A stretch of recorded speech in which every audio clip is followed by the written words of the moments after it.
Fala galera, e aí, tudo bom com vocês? Professor Fernando, trazendo aqui mais uma questão de química para a gente resolver juntos, tá certo? Questão sobre funções orgânicas da questão da Universidade de São Carlos, em São Paulo, que diz o seguinte, olha só.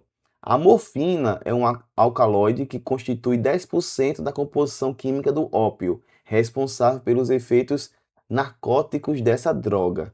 A morfina é eficaz contra dores muito fortes, utilizada em pacientes com doenças terminais muito dolorosas. Aqui eu tenho a estrutura da morfina. Algumas das funções orgânicas existentes na estrutura da morfina são. Então ele quer saber quais são as funções orgânicas que estão presentes na morfina. Beleza, pessoal? Show de bola. Então vamos lá. Galera, o que é que nós temos que procurar dentro de uma estrutura dessa grande, complexa, para identificar as características das funções, né? Então a gente vai ter que olhar grupos OHs, certo? Esses grupos OHs vão trazer para a gente algumas funções, certo? O grupo OH pode ser um fenol, certo?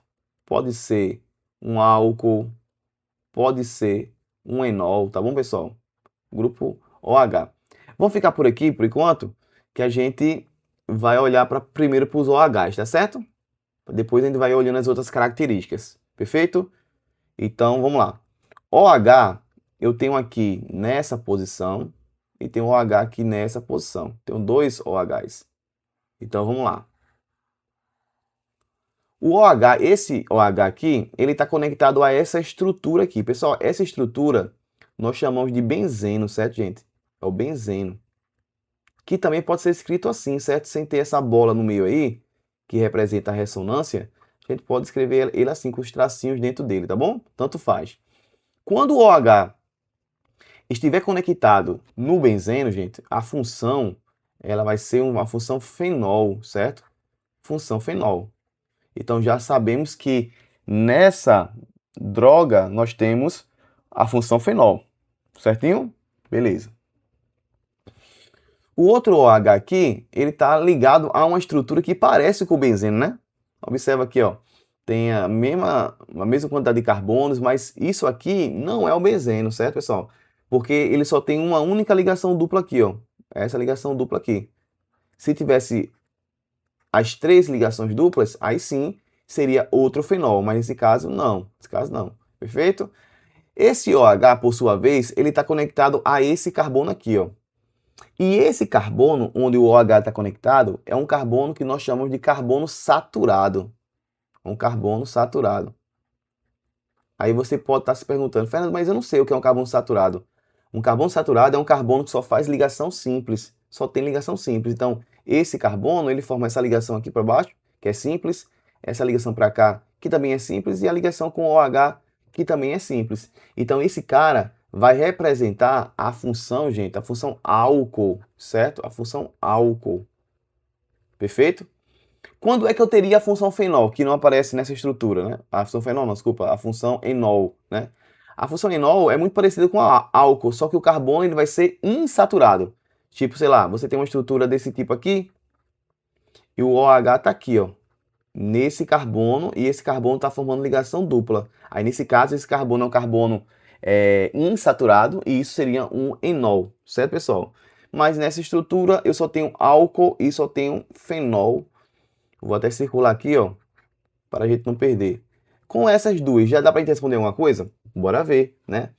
Observa que aqui, ó, na letra C eu tenho álcool e tenho fenol, certo? Na letra C eu tenho amina, éter e fenol. Eu tenho fenol aqui, mas não tenho álcool, né? Mas aqui ele também tem aldeído, né? Ele tem aldeído aqui também, ó. Aldeído. Então, ainda estou entre C e D.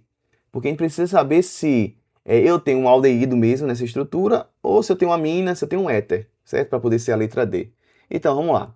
Pessoal, ainda tem um oxigênio aqui, ó. Eu não tenho mais o grupo OH para analisar, não. Eu tenho um oxigênio. Quando tiver um oxigênio isolado, ele sozinho, e esse oxigênio ele tiver entre dois átomos de carbono, certo? Ele tiver no meio de dois carbonos, no caso, esse oxigênio aqui, ó, ele está entre esse carbono aqui e esse carbono aqui. Ele está entre esses dois carbonos. A função que tem oxigênio como seu grupo funcional vai ser a função éter, pessoal. Função éter. Então, esse camarada aqui, ele representa a função éter. Função éter, certo, pessoal?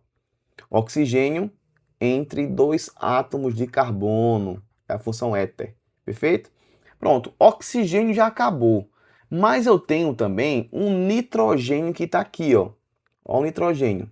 Está aqui, ó. O nitrogênio. Porque existem as funções oxigenadas e tem as funções orgânicas nitrogenadas. Aí, nesse caso, eu tenho N. Pessoal, N de forma assim bem ampla, certo? Tem outras funções associadas ao N, certo? Mas o que aparece muito em prova é a função amina e amida, certo? Muito parecido o nome, amina e amida. Na amina, eu vou ter o carbono, ou desculpa, o nitrogênio ligado a um carbono, certo? O nitrogênio ligado a qualquer carbono, certo? Só não pode ser um carbono de carbonila. O que é o carbono de carbonila, Fernando? É o seguinte, quando o N estiver ligado ao C dupla O, certo? C dupla O, aí nesse caso eu tenho uma amida. Então esse carbono aqui é o carbono da carbonila, certo? O carbono da carbonila, eu tenho um N ligado a ele. Aí vai ser amida. Agora, quando o N estiver ligado a qualquer outro carbono que não seja de carbonila, aí vai ser amina, que é o nosso caso aqui, ó. Esse N, ele está conectado a esse carbono aqui, está conectado a esse carbono aqui e a esse carbono aqui. Nenhum desses carbonos é carbonila. Nenhum desses carbonos é C dupla O. Não. Então, nesse caso, eu tenho a função amina, certo? Esse N aqui, ó, representa a função amina. Opa, função amina, tá bom? E com isso aqui conseguimos chegar ao gabarito dessa questão. Só para fechar, pessoal, essa amina, a amina terciária, a questão não pede isso, mas é bom falar essa amina terciária. Por que ela é terciária? Porque ela está conectada a 3 carbonos. 1, 2, 3 carbonos, tá bom? Então, nesse caso, nós iremos ficar com o gabarito da letra D de dado. Eu tenho amina, éter e fenol. O aldeído que estava na C não aparece nessa estrutura. Aldeído, para quem não lembra, aldeído tem que ter esse grupo aqui, ó. A carbonila, e ligado à carbonila tem que ter o átomo de hidrogênio, tá bom? Isso aqui representa o aldeído e a gente não encontra isso nessa estrutura, tá certo, pessoal? Então é isso, gente. Se você gostou da explicação, não deixe de curtir o vídeo, tá bom? Compartilhar com seus amigos. E se for novo por aqui, por favor, se inscreva no canal, certo? Um forte abraço a todos e até a próxima questão. Valeu!